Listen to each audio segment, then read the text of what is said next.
Vamos a empezar con Juan ahora sí. ¿Sí? Agustín de Hipona ha dicho que el evangelio según Juan es tan sencillo que un niño puede cruzarlo y tan profundo que un elefante puede nadar en él. ¿Sí? Lutero dijo que si alguna vez algún tirano lograba destruir toda la Biblia, pero solo se salvaba en el evangelio según Juan y la carta a los romanos, el cristianismo estaría salvado. ¿Sí? Entonces, a todas luces y durante toda la historia de la iglesia, a partir de que este evangelio ha sido escrito, ha sido un evangelio que ha marcado un rumbo definido, ¿sí? Y obviamente estamos ahorita ante un libro que tiene muchísimo para enseñarnos y esperamos que con la guía del Espíritu Santo podamos aprender todos juntos. Pero antes de entrar en lo que el libro tiene para decirnos, es importante entender un poquito del contexto y de la intención de Juan al escribir el evangelio, ¿sí? Hay algo de discusión respecto a todo lo que históricamente envuelve a Juan, pero básicamente la mayoría de los historiadores los ponen alrededor del año 85, ¿sí? El evangelio de Juan fue escrito alrededor del año 85 y cuando Juan escribe ya existían los otros 3 evangelios que se les llama juntos los evangelios sinópticos, ¿sí? Entonces Juan es el último de los apóstoles. Cuando Juan está vivo para este año ya no existe ningún otro apóstol vivo, él es el último, ¿sí? Y entonces decide escribir este evangelio y lo escribe desde Éfeso. Este evangelio se escribe primero que las cartas de Juan, primera, segunda y tercera, y obviamente primero que Apocalipsis, ¿sí? Entonces Juan escribe esto y lo hace con un propósito definido en mente, ¿sí? En el evangelio de Juan vamos a encontrar una cristología riquísima. ¿Qué significa cristología? El estudio de la persona de Cristo. ¿Quién es Cristo? ¿Sí? ¿Y qué hace Cristo? Entonces en Juan vamos a encontrar una cristología muy rica. Y si te has leído los otros evangelios te vas a dar cuenta, y si los hemos leído y hemos puesto atención, nos vamos a dar cuenta que Juan omite cosas que en los otros evangelios son muy características. Por ejemplo, en Juan no vas a encontrar parábolas. En Juan no vas a encontrar la transfiguración. En Juan no vas a encontrar la institución de la cena del Señor, ni vas a encontrar reportes de Jesús echando fuera demonios o de las tentaciones de Jesús en el desierto. ¿Sí? Esto no aparece en Juan en ninguna parte, ¿sí? Pero sí incluye otras cosas que los otros evangelios no. Por ejemplo, en los primeros 4 capítulos encontramos el agua que se convierte en vino. Eso no lo cuenta ningún otro de los evangelistas. Encontramos la conversación con Nicodemo, que tampoco se cuenta en ninguno de los otros evangelios. Y encontramos el ministerio de Jesús en Samaria, que los otros evangelistas tampoco mencionan, ¿sí? Entonces Juan omite ciertas cosas de la historia de Cristo y agrega otras porque su propósito es definido, ¿sí? ¿Cuál es el propósito de Juan? Acompáñame por favor a Juan 20, versículos 30 y 31. Juan 20, versículos 30 y 31.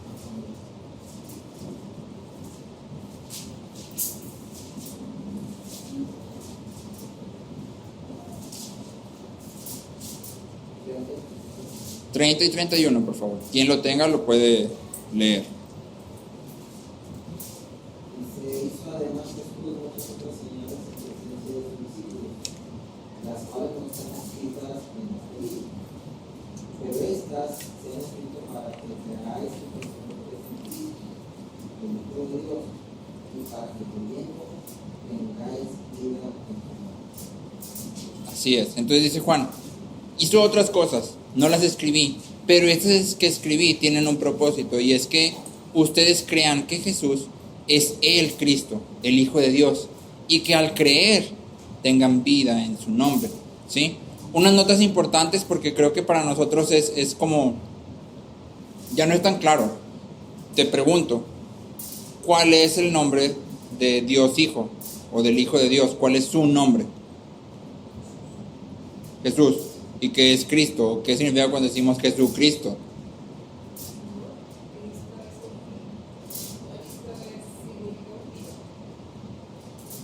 Sí, Cristo significa Mesías. Mesías en el trasfondo judío. Entonces cuando aquí dice Juan, para que ustedes crean que Jesús, ¿a quién está haciendo referencia? A la persona, al humano, al hombre que caminó ahí. Jesús es el Cristo. Este hombre que caminó aquí es el Mesías, ¿sí? Pero no nada más el Mesías, también es el Hijo de Dios, ¿sí? Entonces, el propósito de Juan, y lo vas a ver, pero te decía, el Evangelio de Juan tiene una cristología muy rico. Desde el principio Juan aborda temas de quién es Cristo, ¿sí? ¿Quién es Jesús? Entonces, cuando tú y yo abordamos la Biblia y la leemos, Jesús es un nombre, Cristo es un título, ¿sí? Cuando tú y yo decimos Jesucristo, en español estamos combinando estas dos cosas. Estamos diciendo Jesús el Salvador, Jesús el Mesías, Jesús el ungido, ¿sí? Entonces, el propósito del Evangelio de Juan es que creamos que Jesús, la persona, el hombre, es el Mesías, es el Salvador y que es el Hijo de Dios, ¿sí? El Evangelio de Juan responde a la pregunta de quién es el Mesías, ¿sí? ¿Quién es el Hijo de Dios? ¿Sí? Y la responde con un nombre, y ese nombre es Jesús, ¿sí? Como hemos dicho antes, todos los pasajes de la Escritura tienen un solo significado. Hay una sola interpretación para todos los pasajes de la Escritura. ¿Te acuerdas cuando empezamos a estudiar Génesis? Decíamos, la pregunta clave para entender Génesis no es ¿qué tipifica esto? O ¿qué sombra de...? No, la pregunta clave es ¿qué significa esto para el pueblo en medio del desierto? ¿Por qué? Porque Génesis fue escrito por Moisés para el pueblo en medio del desierto. Entonces, cuando tú y yo entendemos lo que Moisés está escribiendo y para quién lo estaba escribiendo, vamos a obtener el significado, el único significado que tiene el pasaje. Un pasaje de la Biblia no tiene muchos significados y tú puedes agarrar el que tú quieras. Significa una sola cosa, ¿sí? Y tú y yo tenemos que buscar ese significado a través del estudio, ¿sí? El significado de los pasajes no te lo da el Espíritu Santo. Es decir, yo no puedo abordar la palabra y luego leerla y que el Espíritu Santo no sé, de alguna manera sobrenatural me explique contexto histórico, quién era Moisés, dónde estaban, y luego ya entender el significado y luego sacar aplicación. Eso no pasa, ¿sí? Por eso Pablo le dice a Timoteo, procura diligentemente, ¿sí? Presentarte como un buen obrero, ¿sí? Que utiliza la palabra correctamente, ¿sí? Procura diligentemente. Si requiere diligencia, es obviamente que requiere trabajo, ¿sí? Entonces, cuando tú y yo abordamos la historia de Juan, el Evangelio de Juan, la pregunta clave es ¿qué me enseña este pasaje sobre Jesús? ¿Sí? Esa es la pregunta clave para entender el Evangelio de Juan. ¿Qué me enseña sobre Jesús? Antes de preguntarte, porque somos muy dados a preguntar ¿cómo aplica?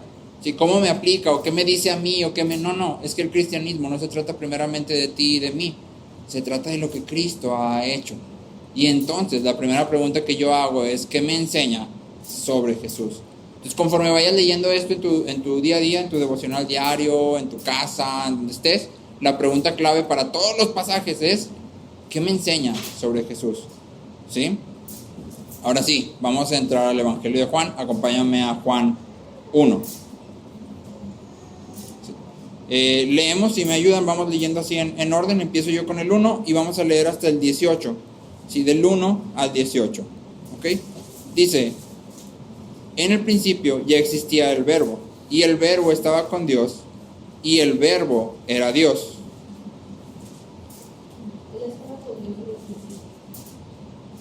Todas las cosas por él fueron hechas, y sin él nada de lo que ha sido hecho fue hecho.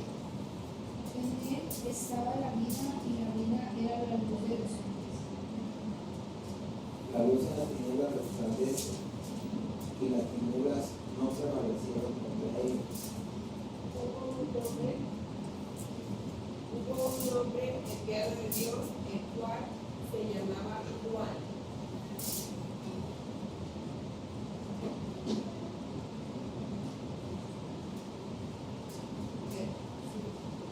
Este vino como testigo para testificar de la luz, a fin de que todos creyeran por medio de él.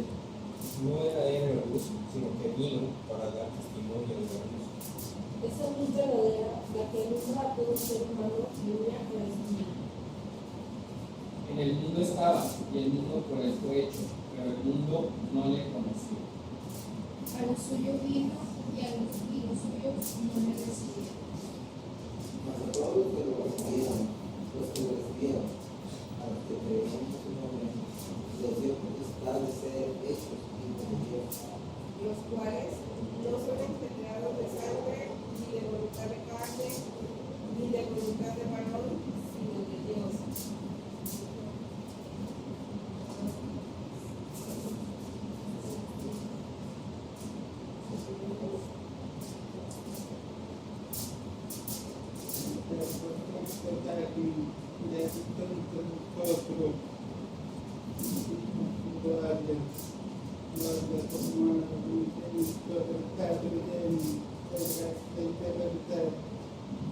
Juan dio testimonio de él y clamó: este era el que yo decía, el que viene después de mí es antes de mí, porque era primero que yo. Pues de su plenitud todos hemos recibido, y gracia sobre gracia. 17. Pues la ley fue dada por medio de Moisés, mientras que la gracia y la verdad fue dada por medio de Jesucristo. A Dios nadie le vio jamás, su unigénito Hijo, que está en el seno del Padre, Él me ha dado a conocer. Muy bien. Entonces, estos primeros 18 versículos de Juan son lo que se conoce como el prólogo. En mi Biblia, por ejemplo, está dividido en dos partes. El prólogo lo recorre hasta el versículo 13 y lo hace una división otra vez.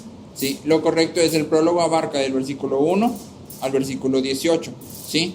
Y, si te diste cuenta, tiene muchos conceptos que son... O sea, no es nada más como que lo pases y, sí, le entendía todo. En realidad requiere que nos estacionemos un rato en él. Y es por eso que nos vamos a pasar un ratito en él. ¿Sí? El prólogo tiene una estructura definida. No sé si te fijaste que primero habla de Cristo, Juan el Bautista. Cristo, Juan el Bautista, Cristo. ¿Sí? Y vamos a ir viendo por qué hace este movimiento. ¿Sí? El prólogo es un vestíbulo hacia el cuarto evangelio. En este pedacito nos encontramos con muchas de las palabras claves del evangelio. Si te fijaste, está vida, luz, testigo, verdadero, mundo, verdad, gloria. ¿Sí? Todas estas palabras van a estar repetidas a lo largo de todo el evangelio de Juan.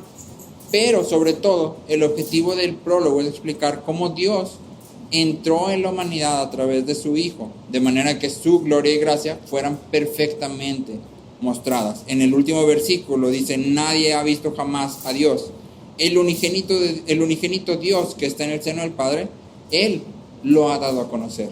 Es decir, todos aquellos que hemos visto a Cristo, hemos visto a Dios. ¿Sí? Y cuando tú y yo avanzamos a través de los evangelios y vemos a Cristo, no solo lo vemos en su crucifixión, muerte, resurrección, sino que lo vemos cómo se comportaba con la gente, cómo se comportaba con aquellos que eran sus enemigos, qué hacía en estas situaciones. Estamos viendo el carácter de Dios en Él. ¿Sí? Hoy vamos a ver nada más los 3 primeros versículos. Te los leo otra vez. Dice: en el principio ya existía el Verbo, y el Verbo estaba con Dios, y el Verbo era Dios. Él estaba en el principio con Dios. Todas las cosas fueron hechas por medio de Él, y sin Él nada de lo que ha sido hecho fue hecho. A diferencia de Mateo o de Lucas, que regresan en la genealogía, si te acuerdas, Mateo y Lucas regresan a contarte hijo de Adán, hijo de Abraham, y te van con toda esta genealogía, ¿no? O Marcos, que comienza directamente con el testimonio de Juan el Bautista. Juan se va mucho más atrás. ¿Sí? Y estas primeras palabras en el principio nos recuerdan a Génesis 1:1. ¿Sí? Juan está escribiendo sobre un nuevo principio. En Génesis 1:1 leemos: en el principio creó Dios los cielos y la tierra. En Génesis 1 tenemos la creación. Vemos cómo Dios crea todas las cosas, ordena y trae vida. ¿Sí? Aquí no es coincidencia que Juan vuelva a usar las mismas palabras, porque son exactamente las mismas palabras. Pero no nada más dice en el principio y ya es todo lo que hace conexión, sino que despuesito de esto empieza a utilizar palabras que también aparecen en Génesis 1. Vida, luz, tinieblas. ¿Te acuerdas que hemos estado viendo todo esto en Génesis? Sí. Génesis 1 describe la primera creación de Dios. Juan describe la nueva creación de Dios. Sí. Entonces, en el primer versículo, en este primero, encontramos 3 afirmaciones que son muy importantes para ti y para mí. La primera afirmación es que el Verbo existía antes de la creación. ¿Sí? Dice: en el principio ya existía el Verbo. La palabra que aquí traducimos como principio, en el principio, también puede traducirse como origen o causa. ¿Sí? Entonces Juan está combinando estos dos significados y su sentido entonces es doble. Juan está diciendo: en el principio de la historia, en el principio del mundo, o sea, en el mero inicio, el Verbo ya existía. Pero también está diciendo: en el origen del universo, ¿sí? O en la causa del universo, el Verbo ya existía. Es decir, Juan está desde el principio diciendo: el Verbo no es una creación de Dios. El verbo ha existido desde el principio, que es lo mismo que aprendemos en Génesis. ¿Te acuerdas que cuando abordamos Génesis decíamos en el principio creó Dios? ¿De dónde salió Dios? No sabemos. Génesis no dice, pero lo que sí dice es que en el principio del tiempo Dios ya estaba, Dios ya existía, ¿sí? Y Él hizo todo lo que vemos. Es lo mismo que estamos viendo con el verbo. En el principio era el verbo. El verbo no es una cosa creada. La segunda afirmación es que el verbo estaba con Dios, ¿sí? Y el griego en este punto se puede traducir como hacia Dios, como viendo a Dios cara a cara, ¿sí? El verbo estaba hacia Dios. Y entonces, fíjate bien, porque Juan está haciendo como un proceso lógico. El verbo estaba en el principio, el verbo no es una cosa creada. El verbo veía hacia Dios, lo que significa que el verbo es distinto de Dios, es una persona distinta, porque estaba hacia Dios, ¿sí? Como que estuvieran viendo. Y la palabra de hecho también tiene una connotación de tener una relación, de que hay una interacción entre estas personas. Y cuando se usa esta palabra en cualquier otra literatura del mismo tiempo con el lenguaje griego, habla de dos personas que se están viendo cara a cara, pero que aparte están interactuando entre ellas, hay una relación estrecha entre ellas. Entonces Juan está diciendo, el verbo es una persona distinta de Dios, ¿sí? Y luego, en la tercera afirmación, dice, el verbo era Dios, ¿sí? Mientras que la segunda afirmación nos dice que hay distinción entre las personas de la Trinidad, la tercera afirmación nos muestra su unidad, ¿sí? Juan deja claro que el verbo participa en la esencia de Dios. El verbo es verdaderamente Dios, ¿sí? Ojo aquí, si ya te diste cuenta, cuando Juan dice Dios, está hablando específicamente de Dios Padre, ¿sí? Entonces, generalmente en la Biblia, y esto también pasa en las cartas de Pablo, cuando vemos la palabra Dios, generalmente los escritores están refiriendo a Dios Padre, ¿sí? Es el caso de Juan. Entonces, es de suma importancia que tú y yo notemos que Juan comienza su evangelio estableciendo la naturaleza del verbo, ¿sí? Lo primero que Juan dice es, el verbo era Dios, el verbo no es creado, el verbo es una persona distinta y el verbo es Dios mismo. No hay un momento en el tiempo en que el verbo y Dios no existieran juntos como Dios. ¿Por qué es esto importante? Porque si el verbo no fuera Dios mismo y no fuera una persona distinta de Dios y no existiera como algo no creado, nuestra salvación sería imposible a través de Él, ¿sí? Solo Dios puede salvarnos.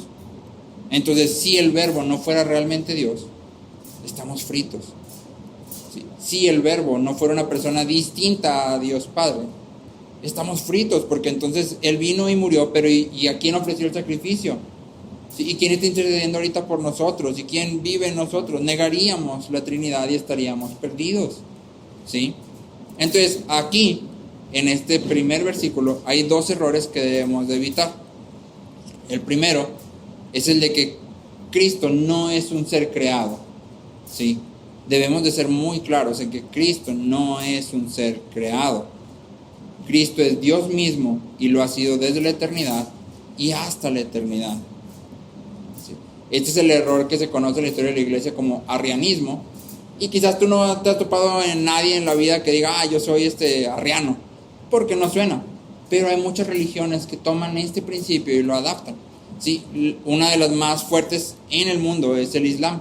El Islam dice que Jesús fue un hombre, por lo tanto, en la distinción creador-creación, Jesús está en creación, es un hombre, y de hecho el Islam dice que es el segundo profeta más grande, ¿sí? El segundo. Entonces, Alá es Dios, el primero es Mahoma, gracias, ¿sí? Entonces, cuando ves esto es arrianismo. Los arrianos decían que Cristo era un ser creado, no existía eternamente con Dios, sino que Dios lo creó para luego crear el mundo, ¿sí? Juan está siendo claro en que este no es el caso, ¿sí? Y el segundo es que por toda la eternidad Dios ha existido como Dios Padre, Dios Hijo y Dios Espíritu Santo. Si lo resumimos, podríamos decir que la Trinidad es verdadera. ¿Sí? Juan y la Biblia como un todo es clara al decirnos que en Dios existen 3 personas. ¿Sí? Negar esto es abandonar al Dios de la Biblia. ¿Sí? Arthur Pink, que fue un pastor de antaño, dice: aquel que fue proclamado por los ángeles a los pastores en Belén, que caminó esta tierra por 33 años, que fue crucificado en el Calvario y que se levantó victorioso de la tumba, quien 40 días después ascendió al cielo, no fue otro que el Señor de la gloria. ¿Sí? O sea, Juan está diciendo, Dios mismo descendió. Y esto es clave. A través de toda la Biblia vas a ver que cuando Dios quería interactuar y cuando Dios tenía como intención interactuar con su pueblo, nunca les pidió ascender a Él. Él siempre bajó desde el inicio. ¿Sí? ¿Por qué no creó a Adán y a Eva allá en su gloria? ¿Qué hizo? Estableció un jardín. Y luego vemos al pueblo de Israel y establece un tabernáculo en donde Él desciende. ¿Sí? Entonces, esta es una clave. El Señor de la gloria, Dios, desciende a interactuar con nosotros, a habitar con nosotros. Y lo encuentro repetido en Apocalipsis, cuando todo termina. ¿No recuerdas Apocalipsis 21 o 22? Explícitamente dice Apocalipsis que el lugar de Dios es entre su pueblo. ¿Sí? El lugar de Dios es habitando entre su pueblo, en medio de ellos.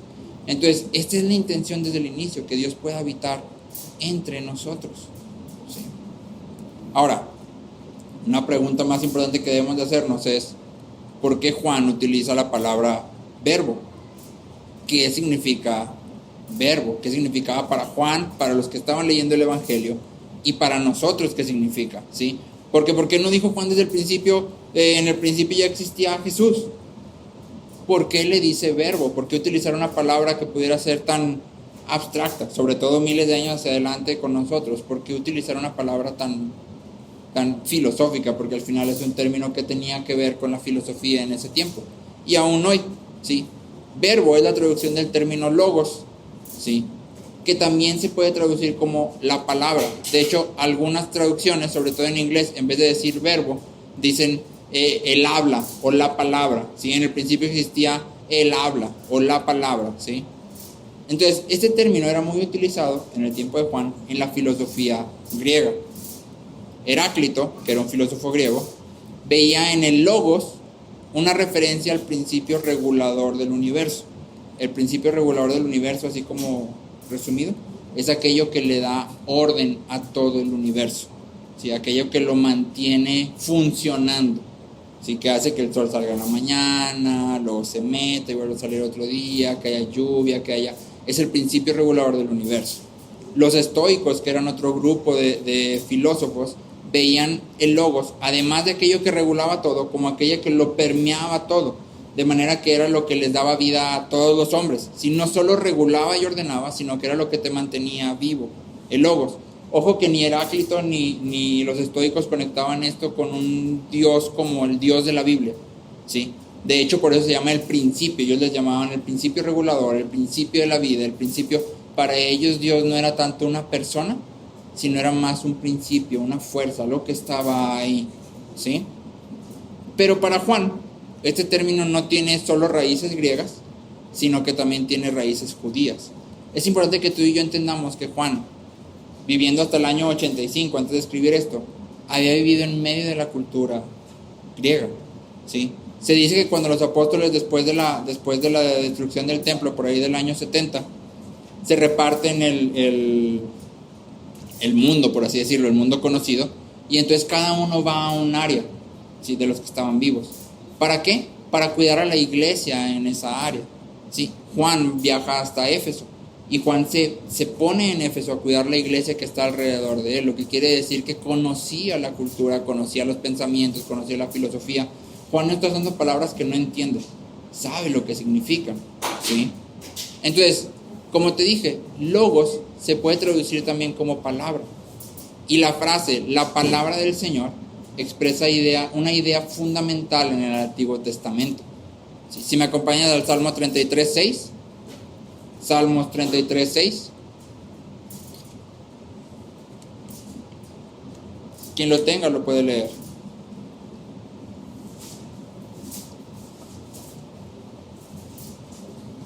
Por la palabra de Jehová fueron hechos los cielos, y todo el ejército de ellos por el aliento de su boca. Y luego adelantito, Salmo 107, 20, por favor. Salmo 107, 20.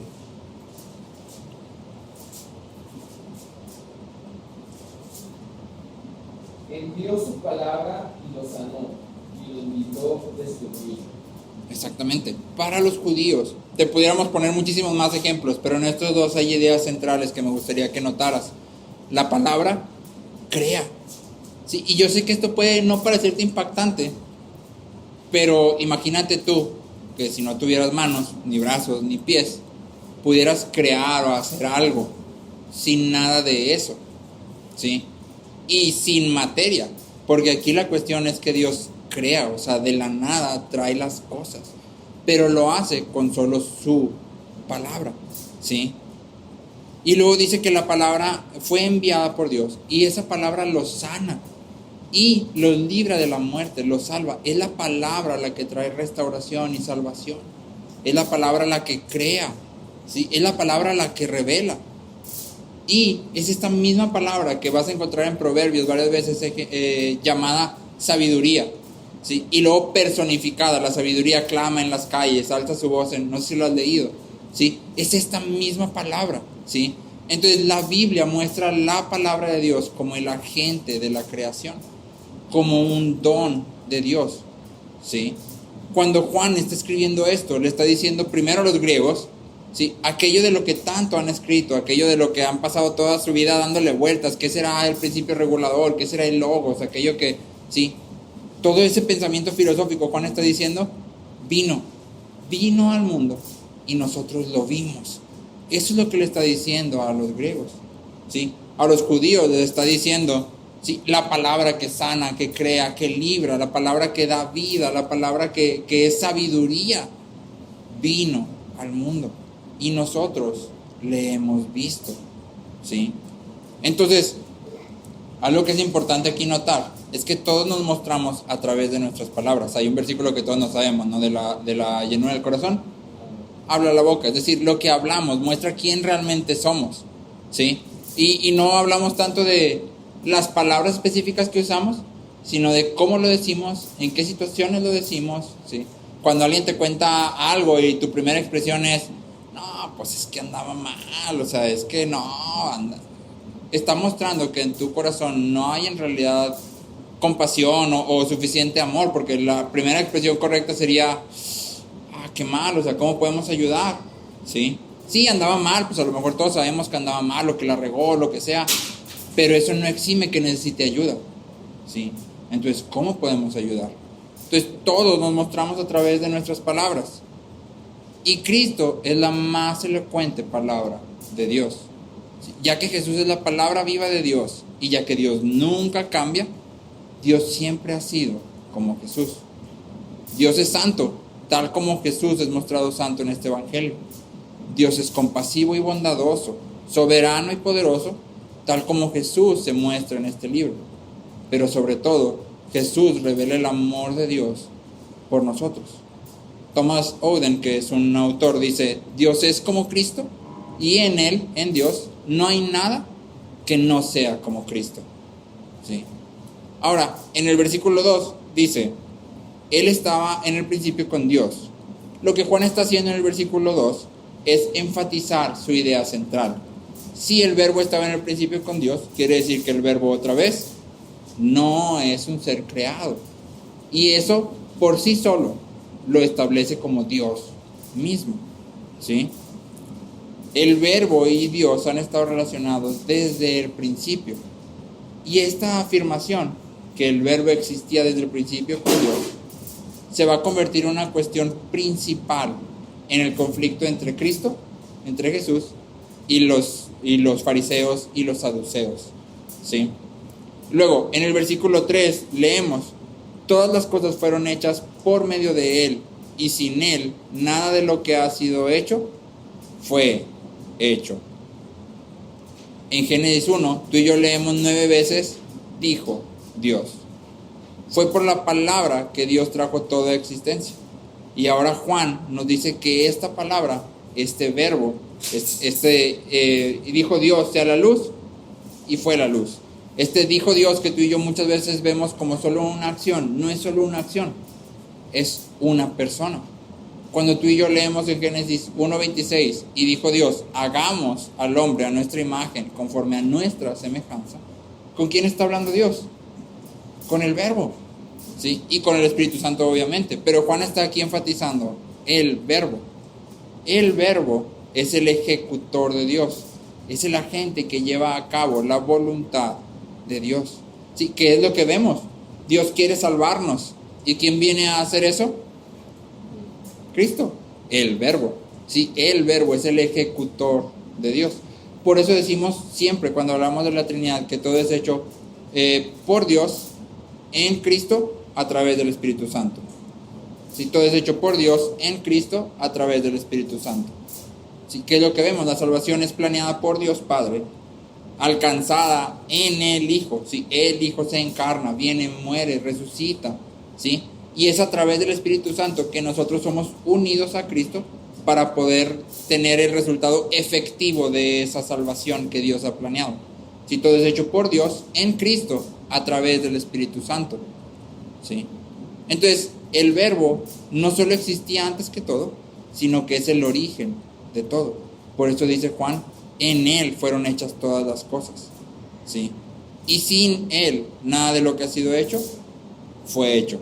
Estas dos quieren decir lo mismo, simplemente Juan está enfatizando en positivo y en negativo. ¿Sí? A través de Él fueron hechas todas las cosas. Todo siempre es hecho en Cristo. ¿Sí? Cristo es quien da significado a la vida.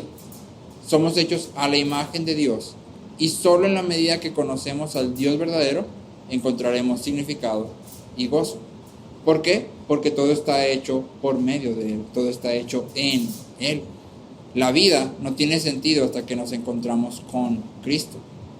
Pero el verbo hablar de Él, verbo hablar de Jesús, de Cristo, no solo implica una revelación de Dios en el sentido de información. Es decir, cuando tú y yo decimos que venimos y conocemos al verbo y creemos en Él, no solo estamos hablando de que tengo la información correcta en mi cabeza acerca de quién es Cristo y quién es Dios. ¿Sí? Conocer a Dios es vida eterna. Lo que quiere decir que cuando yo vengo al verbo, cuando vengo a Cristo, cuando lo conozco, esto da en mi vida comienzo a una vida en la que circula el poder divino. Es decir, mi vida ya no puede ser vivida como era antes. ¿Sí? No puede en el sentido de que no tiene la capacidad de, no de que no debes de, no puedes hacer esto, no. Has nacido de nuevo. ¿Sí? Tu vida ya no tiene la capacidad de ser vivida como fue antes. Si en verdad hemos conocido a Cristo, nuestra vida va a ser transformada. Y vamos a ver que en Juan y en la Biblia, creer en Cristo no es nada más creer que existió, no es nada más creer que realmente hizo lo que hizo. ¿Sí? Implica mucho más y tiene que ver con nuestra vida. ¿Sí? El psicólogo Erich Fromm, que es un psicólogo ya fallecido, algo influyente, ha dicho que todos los seres humanos nos enfrentamos a 3 dilemas que no tienen solución. Es decir, estas son 3 dicotomías que toda nuestra vida nos van a estar persiguiendo. Son problemas existenciales que toda la vida acechan a todos los hombres y no hay nada que podamos hacer. ¿Sí? El primer problema que Erich Fromm, o el dilema que Erich Fromm establece, es el de la vida contra la muerte. Es decir, todos queremos vivir, pero en algún momento todos nos vamos a morir. O puesto en otras palabras, la muerte es inevitable, o por lo menos eso es fuera de Cristo. Cristo en realidad es la solución para este dilema. ¿Por qué? Porque en Cristo encontramos vida eterna. ¿Sí? Es decir, por eso Pablo, y me gusta su palabra, no dice que mueren, dice que duermen. ¿Sí? Los que duermen. ¿Sí? Es decir, están esperando. ¿Sí? El segundo dilema que Fromm presenta es el del individuo y el grupo. Básicamente, te lo resumo, dice, las personas están finalmente solas y aún así nadie puede tolerar el aislamiento. Es decir, Fromm dice que todas las personas, por naturaleza, y es lo normal, está siempre solo. Eso es lo normal, estar solo. ¿Sí? Pero nadie puede vivir solo. Entonces tienes un dilema. ¿sí? Pero Cristo también es la respuesta a este dilema. ¿Por qué? Porque en Cristo somos unidos a un cuerpo universal. Pero no solo eso. Y no sé si te acuerdas que platicábamos acerca de la encarnación y de la unión con Cristo y de la Trinidad. Cuando somos unidos a Cristo, estamos participando de una comunión perfecta, de una comunión llena de amor, de plenitud, de gozo, más extraordinaria que cualquiera que puedas tener en la tierra. Estamos participando en cierta medida de la comunión que hay entre las personas de la Trinidad, ¿sí? Dios no es un Dios que está allá, quién sabe dónde, y yo oro aquí al Espíritu Santo porque está conmigo, pero no, ¿sí? De hecho, la Biblia nos dice que Cristo nos hizo subir junto con Él, ascendimos junto con Él a los lugares celestiales. Es decir, en cierta forma ya estamos allá, aunque aún estamos aquí, ¿sí? Y en cierta forma disfrutamos de esa comunión perfecta, aunque aún estamos aquí. El tercer dilema es el de las aspiraciones contra los logros. ¿Qué quiere decir esto? Quiere decir que todos quedamos cortos respecto a los que nos gustaría ser. Todos tenemos ciertas aspiraciones. Si nos gustaría hacer ciertas cosas en nuestra vida o hacer ciertas cosas en nuestras vidas. Pero cuando vemos nuestras aspiraciones y lo vemos lo que hemos logrado, siempre hay una sensación de no estoy llegando a donde debo llegar. No es suficiente, o lo estoy haciendo mal, o me gustaría estar en otro lado, o me gustaría ser, pon el ámbito que tú quieras, ámbito profesional, ámbito de personal, relaciones, lo que tú quieras. Siempre hay una aspiración que vamos a decir, me estoy quedando corto. ¿Sí? Esto no es lo que yo quisiera para mi vida, esto no es lo que yo esperaba, esto no es lo que yo pensaba que iba a lograr para este momento, o esta no es la persona que yo quería ser, o bla, bla, bla. ¿Sí? Pero Cristo también resuelve este dilema. ¿Cómo lo resuelve? Cristo promete hacernos todo lo que Dios nos creó para hacer en primer lugar. ¿Sí? Es decir, no resuelve el problema de las aspiraciones cumpliendo todas tus aspiraciones. Resuelve el problema de las aspiraciones diciéndote, fuiste diseñado para glorificar a Dios y disfrutar de Él para siempre. Y lo que yo voy a hacer es convertirte en una persona que pueda glorificar a Dios y disfrutar de Él para siempre de manera plena. ¿Sí? Cristo resuelve el problema de nuestro mal funcionamiento. Si fuimos diseñados por una cosa, pero nuestro pecado nos ha trastornado, Cristo resuelve ese problema. Y de hecho, aunque esto ya no es de Eric Fromm, nuestro mayor problema, el mayor dilema de la humanidad, la mayor dicotomía, no tiene nada que ver con estas tres cosas. Tiene que ver con que estamos aislados de Dios por nuestro pecado. Ese es el mayor problema de todos los humanos, lo quieran o no lo quieran reconocer. ¿Por qué? Porque como empezamos diciendo, en el versículo 3 dice, todo fue hecho por medio de Él. ¿Sí? Aún los rebeldes necesitan de Dios para rebelarse. ¿Sí? ¿Por qué? Porque es de Él que viene la vida de todos los seres. Entonces el problema principal no es que aspires mucho y consigas poco, que te vas a morir. No. El problema principal es que estás aislado de tu Creador. ¿Sí? Y estás aislado por tu propio pecado.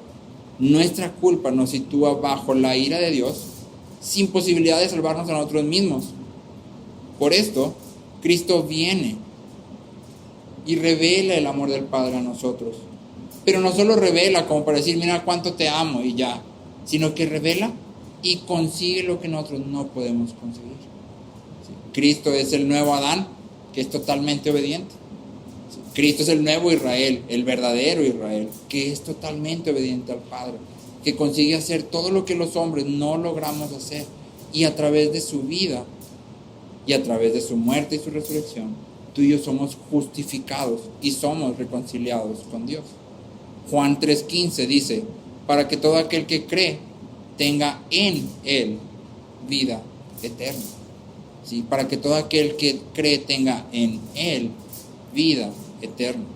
Entonces la pregunta clave aquí es, ¿hemos creído en Jesús? Y la mayoría responderíamos, sí, yo creo en Jesús.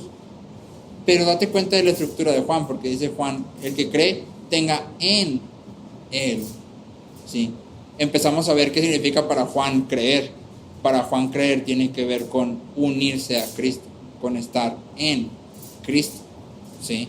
Entonces la pregunta más que decir, ¿crees en Jesús? Es, muestra tu vida, muestra mi vida, que hemos creído verdaderamente en Él. Primera de Juan 2:6 dice, el que dice que permanece en Él debe andar como Él anduvo. Entonces si tú y yo decimos, sí, creo en Cristo, creo en su obra, implica que permanecemos en Él. Y si permanecemos en Él, implica que andamos como Él anduvo. Sí. Bruce Milne dice, somos llamados a adorarle sin cesar, obedecerle sin dudar, amarle sin reservas y servirle sin interrupción. Cuando tú y yo abordamos esos 3 primeros versículos de Juan, que generalmente pasamos corriendo, lo que vemos en realidad es algo que nos debería de mantener en asombro constante. Dios mismo vino a habitar entre nosotros. Y no solo vino a habitar entre nosotros, porque pudo haber hecho eso y ya. ¿Sí? Pues lo disfrutaste, no sé, lo que te ha durado la vida, lo disfrutaste 70, 80 años y te moriste, y pues ya vea el que sigue que lo disfrute. Pero no hace eso, sino que viene y muere para darnos vida eterna, para que pasemos la eternidad disfrutando de su presencia. ¿Sí? No sé si recuerdas cuando hablábamos de la encarnación, hablamos un poquito de Atanasio. Atanasio dice, Dios creó a la humanidad con un propósito específico. La humanidad se rebela, pero Dios no deja a la humanidad como, no, pues yo te creé, pero tú no quisiste, pues ahí tú sabes, ¿verdad? Sino que dice, la creación, lo que yo hice, lo voy a salvar. ¿Sí? Y entonces viene y muere por nosotros, ¿sí? Por aquellos que Él ha elegido desde la eternidad para atraernos hacia Él y que podamos glorificarlo y disfrutar de Él para siempre.